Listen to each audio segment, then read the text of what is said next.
Welcome to episode 2 of the Digital Printer podcast.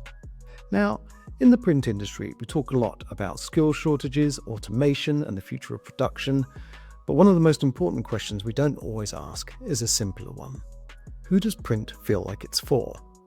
In this episode, we're talking about the role of women in print, not as a side issue, not as a diversity box to tick, but as a lens on culture, opportunity, leadership, and the long-term health of the industry itself.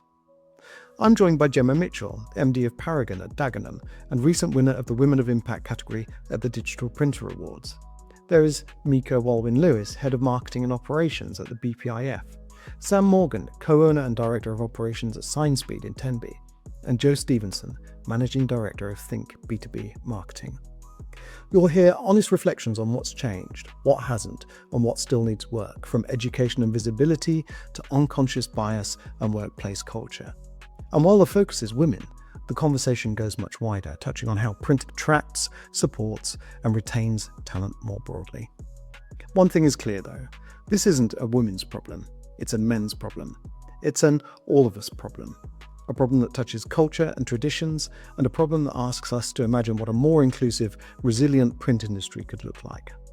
If you'd like to sponsor or advertise with this podcast, get in touch. You can find our contact details at digitalprintermag.co.uk. And now, let's get into the conversation, which starts with Paragon's Gemma Mitchell explaining why she thinks print has an image problem. I think historically print's had a bit of a old hat type perception. I think people just think it's big clunky machines and old white men pressing buttons, and it's way more than that. There are, if you think about all of the moving parts that sit around how you manufacture a beautiful piece of print, then there are lots of roles and responsibilities that are attractive to women. And actually, here today in 2025, some of my best finishing and closing operators are actually women. So I definitely think from where we were 25 years ago when I joined the industry at ripe old age of 18, it has come a long way. That the statistic is still not great, only being 30%. So I think whilst I said I don't feel like it's a movement, I think all of us on this call and everybody in the industry, because it's not just a woman's problem, have a responsibility to make the industry more accessible and more inviting, so that we have a much more diverse and inclusive workplace for everybody. So just to jump in, sorry to steamroll in here as the kind of only man on the call. I don't want to kind of dominate things, but do you think we should be taking active measures to kind of proactively hire more women into the industry, prioritize women's applications, that kind of thing? How do we kind of go ahead proactively redressing the balance, as it were? This might be a controversial statement, but I don't think that's the right thing, because We agree. what we don't want, yes, God for that. So what we don't want as women is to be given jobs because we're a woman. Correct.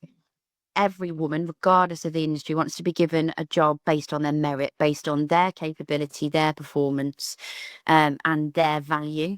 If you come up with it becomes a tick box exercise, Chris, and that is counterintuitive. That is definitely not what we want. I think what we have to do as an industry, as I said, is make it accessible, make it attractive to all elements of diversity and inclusion. It's actually bigger than that, Gemma, as well, in that if you dive into the numbers, not that the data's available, I think we'll find the vast majority of those 30% are in what I would call the softer functions. So they're in marketing, they're in HR, they're in sales. They're not actually on the shop floor, in technical, in labs. And that's the bit that is the unattractive part, if you like, of this. And then the second part of the question is, we generally have an attraction and retention issue in this industry. We are struggling to hire young talent, be of ethnic diversity or sexual diversity. So we just have a problem bringing people into the industry, full stop. And on top of that, we then have the diversity issue, which complicates things. And we're not alone in that as an industry, but the problem for the industry is that we're unattractive. As Gemma's rightfully said, we're seen as old-fashioned, potentially dirty, not technology-driven. If you look at what younger people particularly, which is how we're going to change the game by bringing the millennials and the Gen Zs in, they want careers with purpose. They want to feel that they're working in industries that are advanced, that are developing. And print just has a really bad market image. And, I lean very much into the packaging printing industry as opposed to the commercial print industry.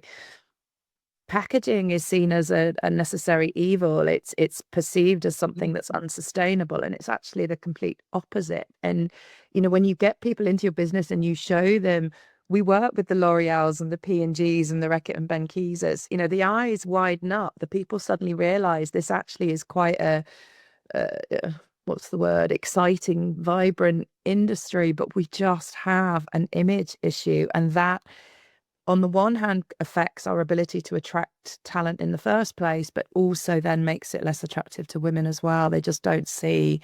People hear me say it all the time. You've got to see it to be it. And if you can't see those role models in this industry, then we're not going to attract women in. They just don't get it. And to Gemma's point about accessibility, that's a problem as well. In terms of once they're in, are we laying the right foundations for women to thrive, having families, having children, etc., etc. So it's multifaceted, but we just have generally an attraction issue that is then further compounded by our diversity problems.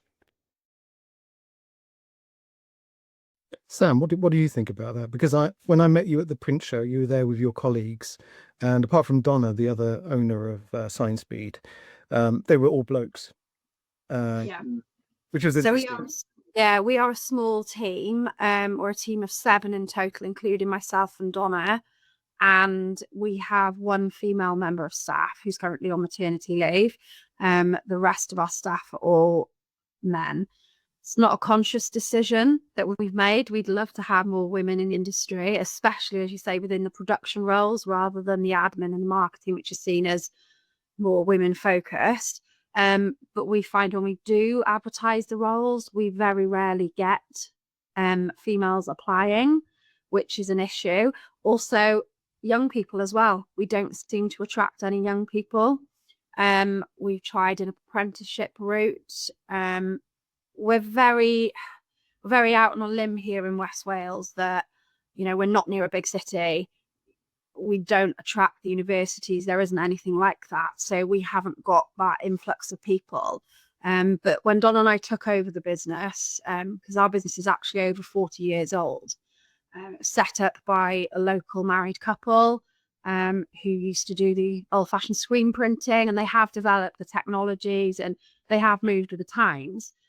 And when we took over, there were 12 staff and they were 50-50, men and women. So it was quite a good balance. But it was only myself and Donna who actually wanted to step up. Nobody else did want to come in on the buyout with us. So, which was quite interesting. But I just think when I first went to trade shows, I was quite new to the industry. I'd only worked in the industry for 2 years when I bought the business, but I had a business background and I thought, well, I can learn about signs. That's not a problem. But when I went to the trade shows, I came away the first couple of times having my confidence knocked. It was just men in suits that actually made it quite visible that they didn't want to speak to me. Intimidating, yeah. Yeah. And, even though I was the decision maker, I was the one doing the buying, I was the one asking the questions, but I just find I would just ask the questions regardless.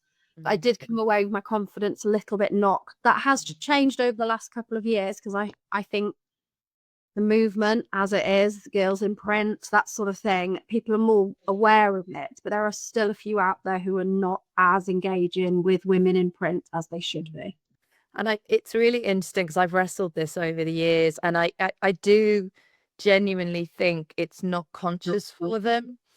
I think it's an unconscious bias. I always tell the story. I had a chap who ran a business, and I've been in the packaging and print industry for 30 years, working with all different print technologies. And, this guy leant in and said, "Oh, do you know what an Analox roller is, dear?" And it's that kind of, and I don't help myself. I'm in marketing. I'm blonde. I get it. But he didn't mean to be offensive. He just got unconscious biases that he wasn't aware of that affected how he responded to me. And that's what you're saying, is they just think you're the wife that's wandering with the hubby around the print show. And it's just horrific. But I can't blame the guys, because we've been so kind of hidden that it's just a natural assumption that happens. I don't get cross over it, but you can imagine being a young female, 21, 22 years old, and it's just, I don't feel part of this. It doesn't feel like me, and that's incredibly off-putting. And just on that, very quickly, a few years ago, I set up Women in Packaging on the other side of the industry to try and support women. And what I actually learned, I stopped doing it in COVID, was the women don't need any support. It's the men that need to understand how to attract women in and deal with women in the workplace. And, and that's not knocking guys. It's just Education. it's education. Yeah, the women are very talented. They're great at multitasking. They're competitive. They can perform. They just want to kind of navigate their way through the industry. It's the guys that don't understand the capabilities that they can bring to the table. So I actually kind of thought, and do you know what? I had some really good guys come to the networking events who really did get it. But I actually felt I almost need to do some sort of like Women in Packaging for men and get the men along to then talk about how to bring women into your organization, because the girls don't need training support and stuff. They're not needing the education. They're just needing to understand where they fit. So yeah, it's an interesting conundrum. That's really interesting as well, because at the print show, sorry, Chris, I did a panel discussion at the print show this year, and there was a young lady in the audience that exactly your experiences there, and that's still 2025. She'd gone around the print show. She's the decision maker in the business. She was there with her dad, and every single stand that she went to talk about the purchase of equipment, the conversation was aimed towards her father. And she said she felt really intimidated. She didn't know what to do about it. And I said to her, okay, I'm going to flip the question on. Dad, what did you do? Yeah. And he said, I didn't see it. Didn't know. Was completely unaware. So then I pushed that back out to everybody. And I said, so the issue here is not for women. It's for all of you to have more awareness and to call that out, because that's the only way things will change. Because you're dead right. I think as women, we're doing everything we can. We're talking about it, not in an aggressive, combative way at all. It's not man bashing. We accept it. It's just the traditional culture. We get it. It's just, how do we make people more aware? And I think the extreme of it, if you've ever been to PPMA, I took a young lady that joined my business. She was 22 years old, very pretty girl. And we walked in, and I forgive me, but I call it the pale male stale generation. It's a very good way to describe what's going on here. And we walked in, and I was doing the Women in Packaging stuff at the time. And she just looked at me and she went, oh, Jo, I get it now. And we just looked down the aisle at PPMA, and it was a sea of navy and grey suits, grey hair, and the backs of men. And we were the only two women in the place. And I've just been to another association last week, and it will remain nameless, but, classic print industry type environment. And there was 250 in the room, and it was 247 men and 3 women, of which I was one. Now, I'm 55. I can handle this stuff. I love it. I love working with guys. But for young women to be in that industry, it's extremely intimidating. Extremely intimidating. Audience at that panel that you did, Gemma, I was sat behind the young lady who spoke up, and she was really agitated by it, wasn't she? And like you said, her father he was completely oblivious. And I think, had he have realised, he would have sort of said something, because I don't think he really wanted to have the conversation. He wanted his daughter to do it, but he was completely oblivious. Yeah. Can I just jump in on something that Jo said a little bit earlier? You said we can't blame men for this. It's not even conscious. It's cultural. But it is, as Gemma said, it's a man's issue. It's men's issue. It's not, the women in the industry are fine. They're talented, they're motivated, they're driven, they can do the jobs.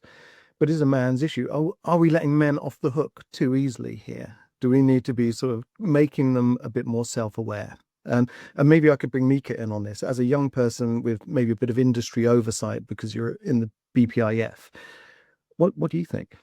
I think it is an educational piece. I think legacy-wise, the industry is male. like consistently throughout the industry.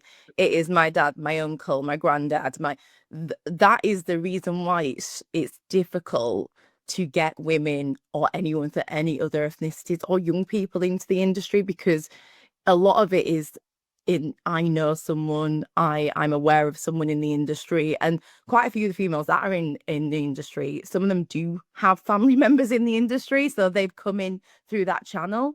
And I think it's very difficult for us to outwardly and internally educate people on the opportunities in the industry, because there's no education system. because there's not. And I think we struggle to get that diversity in the industry, and we struggle to get the young people in the industry because print's just not seen as a career option.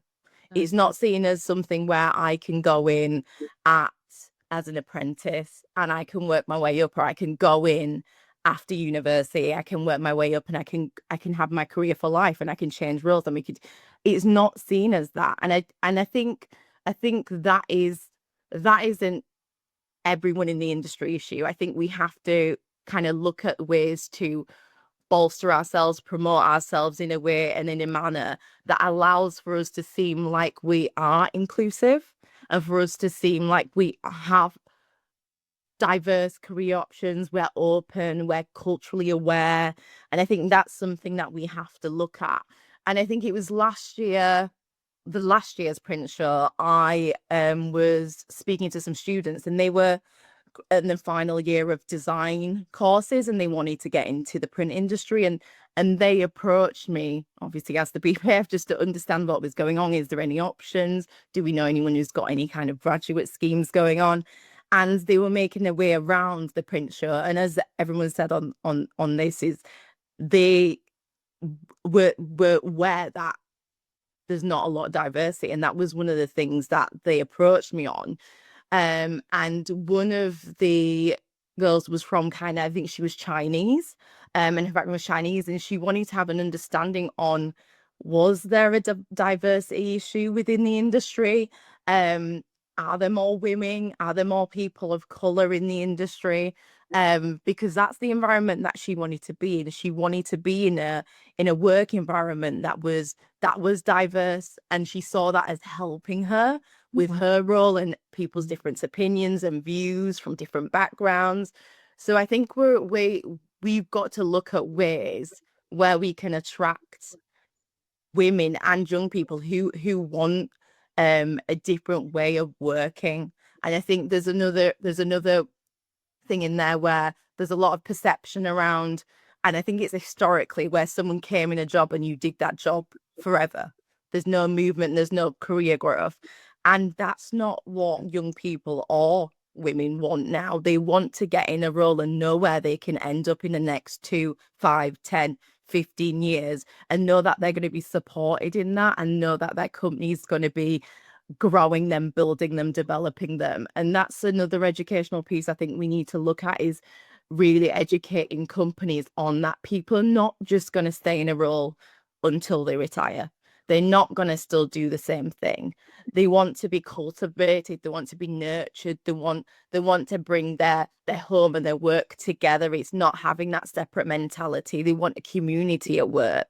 And that all helps to garner and retain staff, and also have diverse staff, because that's what they're looking for. And you've hit on the other big theme, Mika, in that, I talked about the image problem of the industry, so attracting somebody in the first place. The second piece is we have no roots into this industry. We all fall into it, unless, as you say, we're coming generationally from family. I started with a chemical company in plastics, and, then got into ink, then went back into plastics again, and then came into the industry. And you just hear from people, everybody falls in. There is no education route in. We have no way of bringing the women in the first place. There's no print schools. There's no packaging schools. There's one packaging degree apprenticeship in the country. We're not even recognised as a business sector, and yet this is the 4th or 5th largest employment sector in the UK. The government doesn't recognise us. The media doesn't recognise us. If they do recognise us, it's something negative. It's a fire, or it's a packaging pollution issue. We're blind as a sector. So how on earth do we think we're going to bring these women in when print did not die out in 1800. You kind of get as a response. So why would me as a young woman that wants to do something dynamic and join an industry that's going places think about print and packaging? Because there's no stimulus in the first place to bring me in. We're in it. I get quite vocal on this because it just frustrates the hell out of me. You look at the media and they talk about economy, and you'll hear them talk about aerospace and pharma and AI and tech, and if they get really down and dirty, they talk engineering. And we're sitting there with the fourth or fifth largest employment sector. And when was the last time you heard print or packaging, other than in a negative context? So we have a massive, massive image issue, and then we have a massive education issue, and all of that is feeding this problem in diversity. I'll get off my soapbox now, but that's the problem. That's the fundamental problem. And then combine that with, once you're in, we've got this unconscious bias from gents going on, and it's not a pleasant journey in. That's the reality. I've stunned you all into silence with that one. No, it's really interesting, and it harks back to a conversation I had, I think it was last week or the week before, where people were saying print needs to stop seeing itself as a victim and start championing itself a bit more, to start kind of, really playing to its powers and its strengths. And maybe this is going a bit off topic, but print is all around us, and it's a wonderful experiential thing, and it's functional, and it's useful, but it's also luxurious and gorgeous, and it could be many, many things. And yeah, I do think we need to kind of stop apologizing for print a little bit and start kind of going out there and planting a flag for it and saying, And the core of that actually is a lot of the industry associations actually working together. I think BPIF is great because you're recognizing print as a holistic scenario, but we've got so many industry associations for all the different, and it is a very fragmented industry, let's be honest. There's so many different print techniques and substrates and applications. I get it, but we've got to stack hands and have these associations working together for the bigger picture of promoting the industry holistically. Who do we throw up as a media representative for print and packaging at the moment? There isn't somebody that headlines for the industry, and that's all part of it as becoming more cohesive and one voice that can then enact change. And I think we're struggling with that, I think, as an industry, to be honest with you. Well, the one bit of good news I heard the other day was we're going to be recognised by UCAS. So when students go onto the UCAS website, it has different industry sections that you can look at with what's going on, and print and packaging are going to be on there finally, which I don't know whether the BPIF did the work on that or... Yeah, it was part of the GPMA, which is the group that brings the print trade associations together, and it was something that came out of that. It was looking at getting us recognised on those channels, because we weren't be slipping the under manufacturing in the deep depths of nowhere. So it was trying to bring us to the light and have that people be aware of print and what we do. And that's an opportunity. That's a really huge step. It sounds really simple, doesn't it? But it's a huge step for the industry. And even just to have students being able to go, oh, not thought about that sector. Brilliant. And the latest you want to bring through. Sorry, Gemma. No, it's that, and I think interesting, exactly what you're talking about there, Joe, is what you then find is marketeers that are coming out of university don't even know what print is. It's all digital first, and so we're creating a generation of people that are not, that don't understand print, because they're systemically we've got an education gap.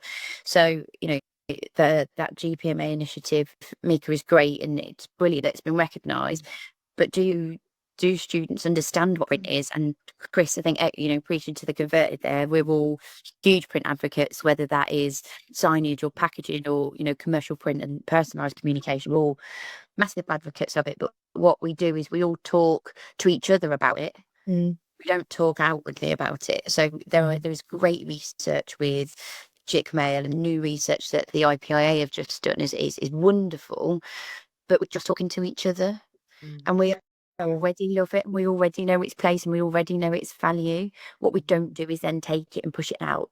And Joe, you're dead right. If I think about personalised communication and commercial print, all that's happening right now is that Royal Mail are getting a bashing, right? Because stuff's not landing and the stuff from the union, but nobody's then talking about the impact of what that piece of communication has once it lands, that it stays in the home for over 7 days, that has over 150 seconds of attention, that it drives commercial action, and that print is a gateway into the onward digital journey.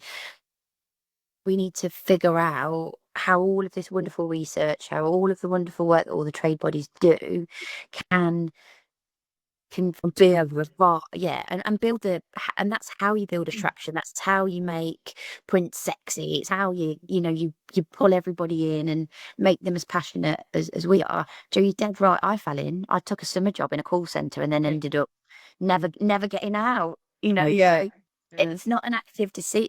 I don't think any of us sit around the table that I could print, unless me, like you say, it's because my dad was a number one and ran a Heidelberg. Like that's the only active choice people make. So it's how do we, as an industry, attract talent? And it doesn't matter whether you're 18 or you're 28 or you're 38, whether you are black, you're white, whether you're male or female. It is how do we get talent into this industry? How do we drive diversification?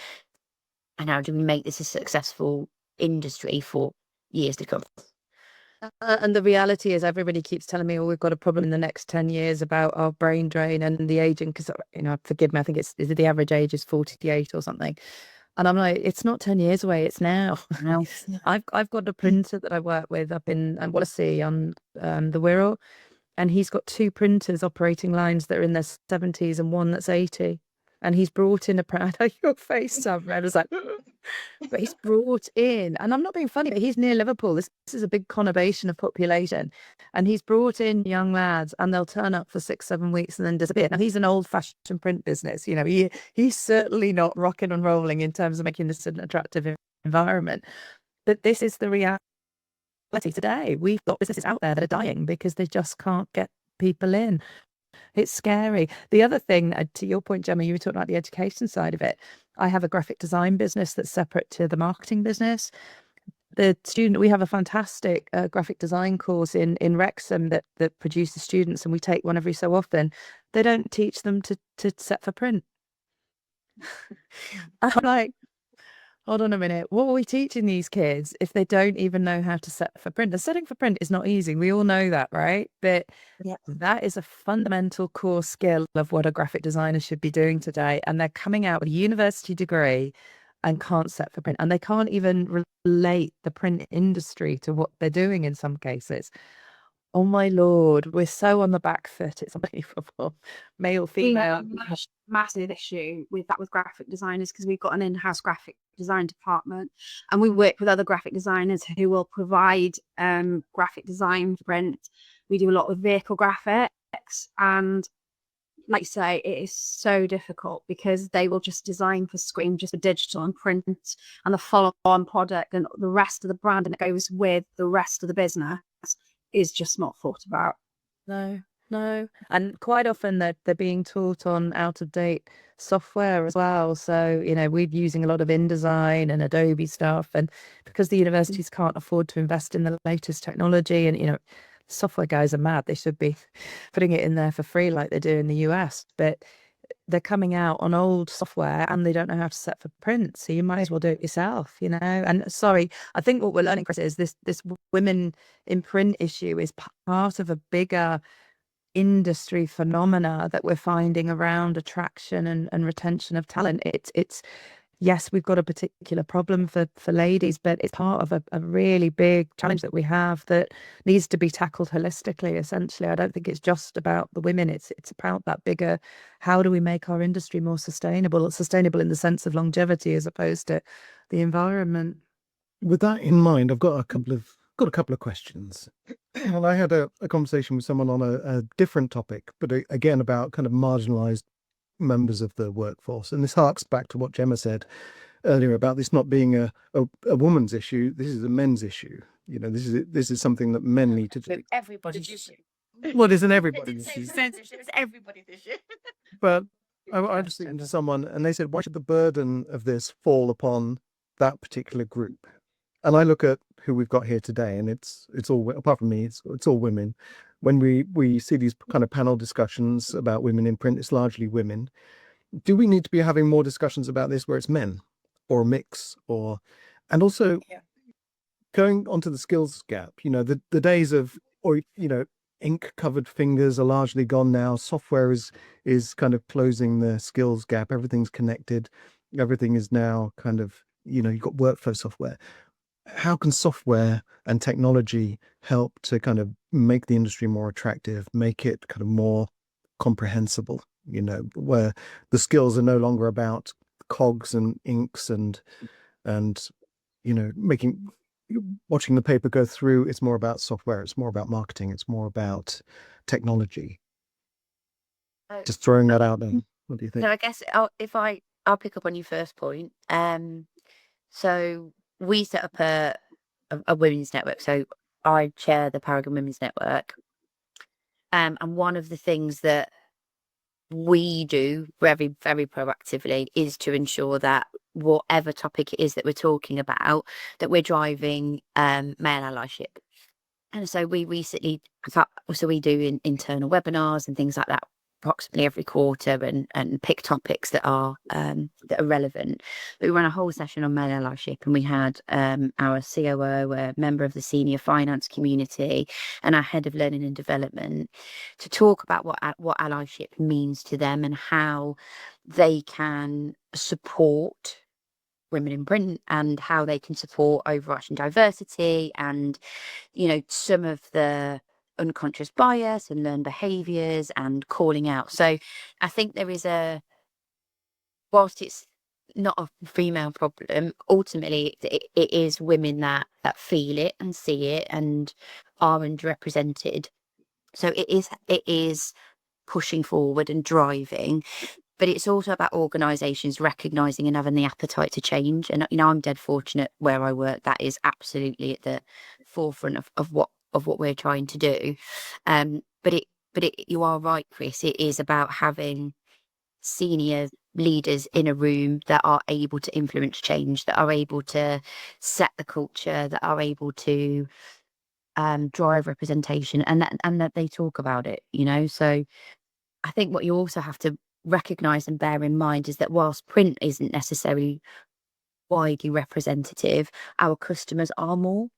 So what we can't have, and what I think, again, I'm very fortunate of, is our business leaders come back from a senior meeting with, a big bank or, a big financial services organisation, whatever that might be, and go, our presentation wasn't great at that meeting. What can we do about it? How can we help? Like, what is the issue? And then we're having those conversations. So we're doing things like we're very engaged with YPIP. Joe, we're talking about trying to drive younger generations in print. We have a mentoring program internally through the Women's Network so that women can see other successful women in the business who are trying to bring them through. So I'm part of that story. I started in this industry packing off the back of a polyline when I was 18, right? And so you have to talk about it. So I take my role very seriously, that you can progress very aggressively through this industry if you want to, but it's also okay if you don't want to. If you're really happy packing on the back of a polyline, that's great too. So how can we make the working environment comfortable for you? How can we make the culture good for you, and all those sorts of things? So it's having those conversations, it's engaging with your workforce, and it's spotlighting various elements of your workforce so that it's accessible to everybody. We're a big group globally, and it's making sure that people can see that there are people that look like you throughout the organisation, and it gives you something for you to aspire to. And that's not just in the organisation, it's also in the industry. I think what Digital Print have done this year is incredible, with having the Woman of Impact award this year. That's never happened.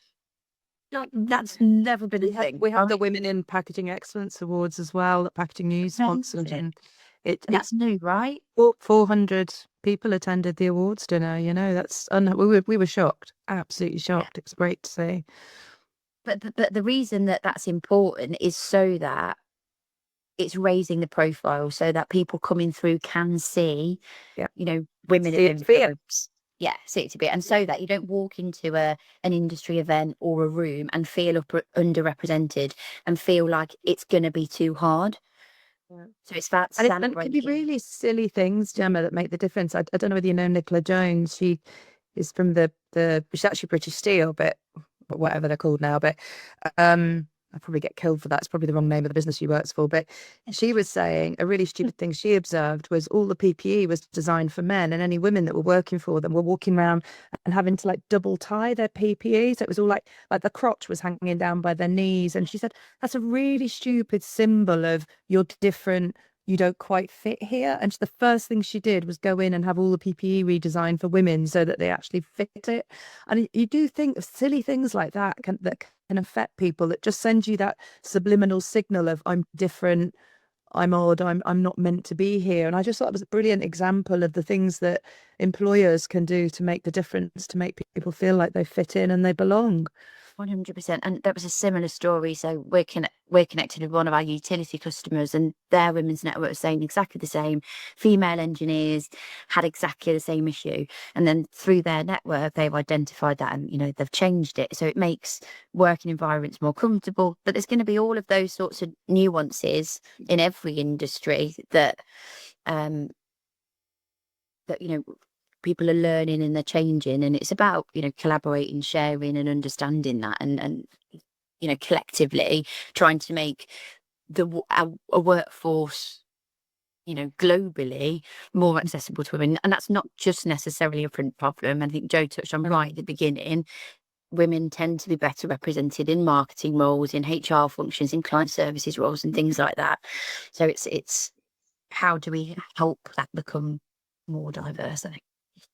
I heard a great story of one company that will remain nameless where they had a guy that was chauvinist. There's no other way to describe it. And they're very diversity conscious. And they put him on a training course, and the training course was absolutely a training course he needed for something else. And it was nothing to do with his issue. But they put all women on the training course with him, and he was the only man. And yes, they wanted him to go through the training, but then they debriefed him after he did the training to go, how did it go? And he's like, oh, I was a little uncomfortable, a little intimidated. They went, well, actually, this was really intentional. This is how you make women feel around you. You may or may not be conscious, but we've had reports of some of the language that you're using or inappropriate behavior. And this is how women feel in our male-dominated company, and you need to be. And it did the trick. He just switched the way he was operating because he suddenly was walking in their shoes. And I just thought, that's brilliant. I loved that story. You don't hear of it very often, but completely intentional by HR. It's great. Yeah. Do we need to be calling out that unconscious bias, or do you think with these old pale stale male industry members, if we start challenging them on, me included, if we're all being challenged on our unconscious biases, is it just going to cause a lot of bad feeling? And does that matter? Does that even matter? It's not easy when you do it. Sorry. No, I think it's all based around the way that you do it, isn't it? It's not a case of you go in and you say oi and you are confrontational and you're argumentative.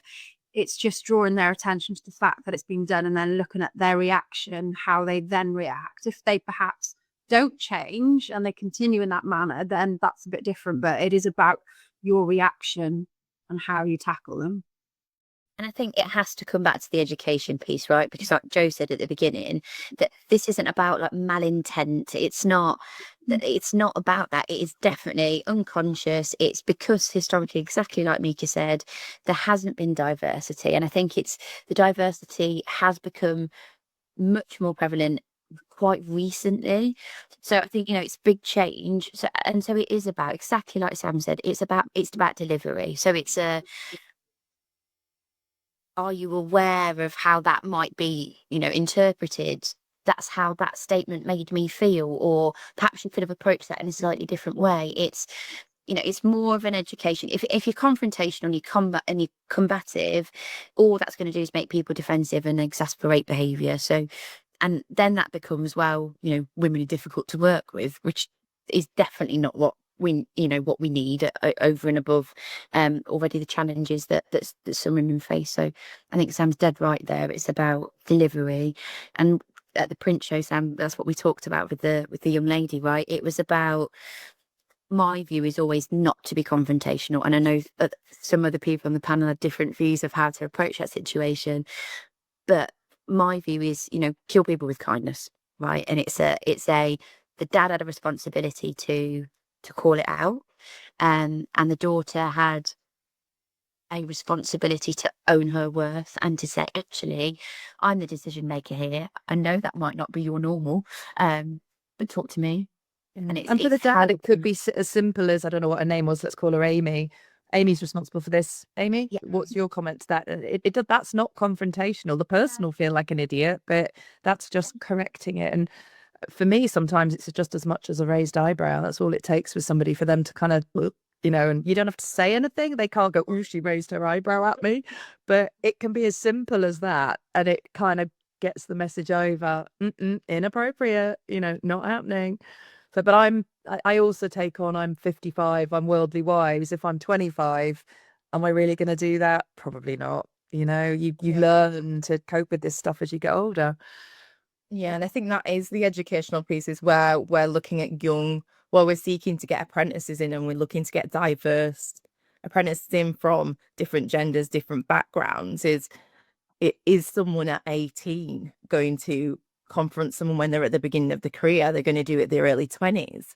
And I think that is something where we have to have, as you said, Gemma, you have people within your organization that are male, that are aligned with the women's initiative. And I think that's something that we have to look at, is the understanding and education of needing to be a certain way to a certain person, and that there's ways that were in the past that might have been accepted and people would have let you get away with that, but now that is not how we work culturally within business to women. And I think that is another thing that has to be looked at, is the way that we are inclusive and the way that we are to certain people within organizations.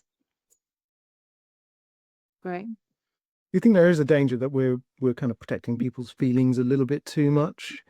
That maybe we shouldn't tiptoe around men, just for the sake of calling them out on, their outdated views or their outdated turns of phrase.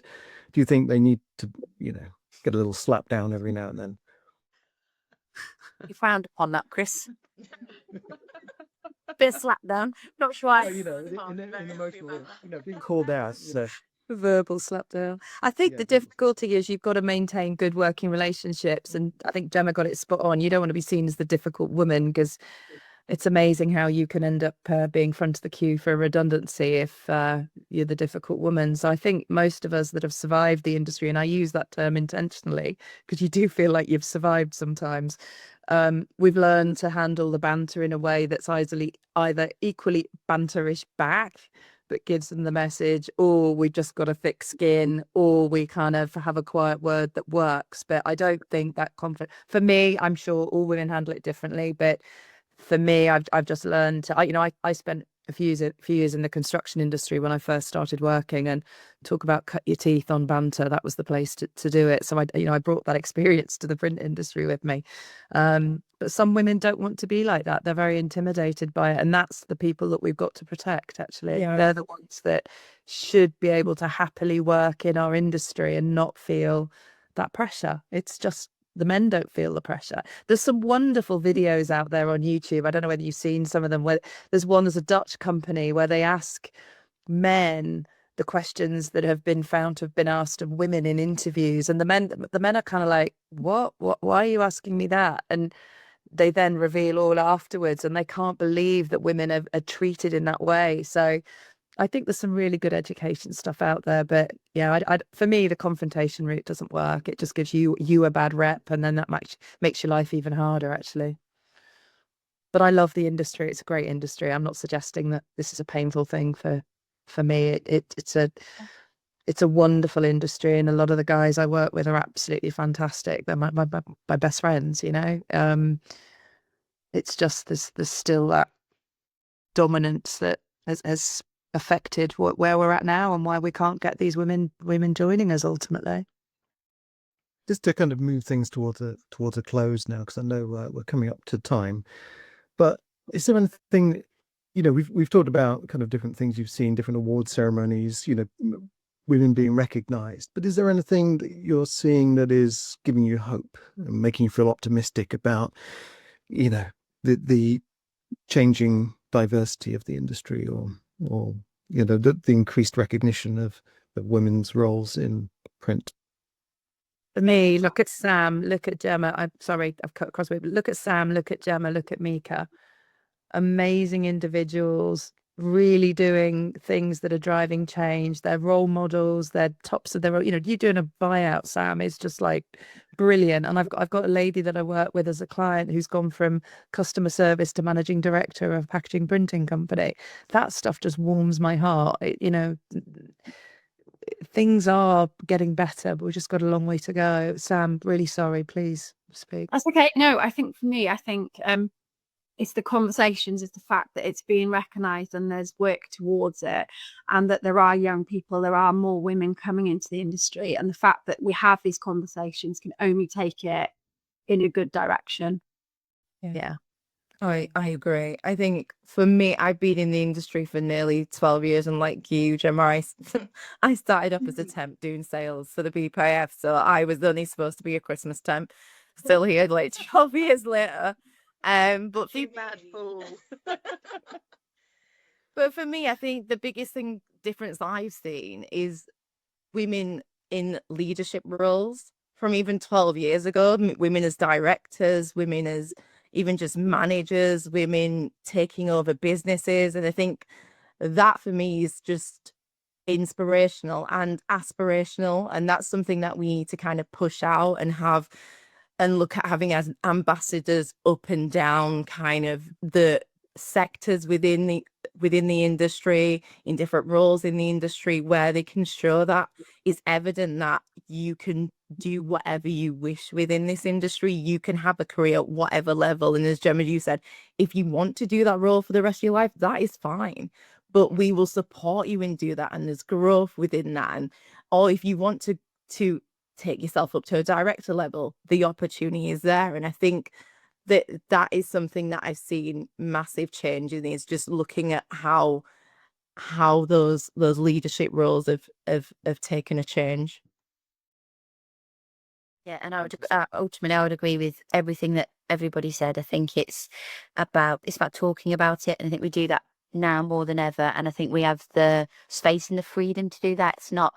I don't think any of us feel bad or guilty or worried about talking about the lack of diversity in the industry, and that means that businesses are changing and that they're open to listening. So that gives me hope. I think things like the panel discussion at the print show and seeing young people and women there, you can see it, you can feel it, it becomes more tangible.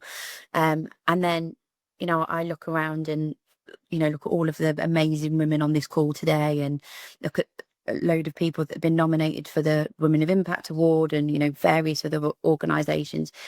You go to BPI events, you go to IPA events, you go to SMP events, and you can see the diversity is changing. So whilst we have got a long way to go, I think we can see and feel that the tides are turning, which gives us all hope. Fantastic. Well, thank you so much for that. I've learned a lot, and I think it's looking hopeful, and I really appreciate your time, because you are kind of figureheads, if you like, in the business. Whether you wanted to be figureheads or not, you are. As Joe said early on, you got to see it to be it, and here we are seeing it. So thank you so much for that, and really appreciate your time. Thank you. Thanks. Thank you. This conversation doesn't end here, and it doesn't end with women or people from other underrepresented groups either. It's really about how print evolves, how it opens doors, how it challenges assumptions, and how it creates an industry where more people can see themselves building a career. As the sector looks ahead to the next year, these are exactly the kind of conversations worth continuing, not because they're fashionable, but because they're fundamental.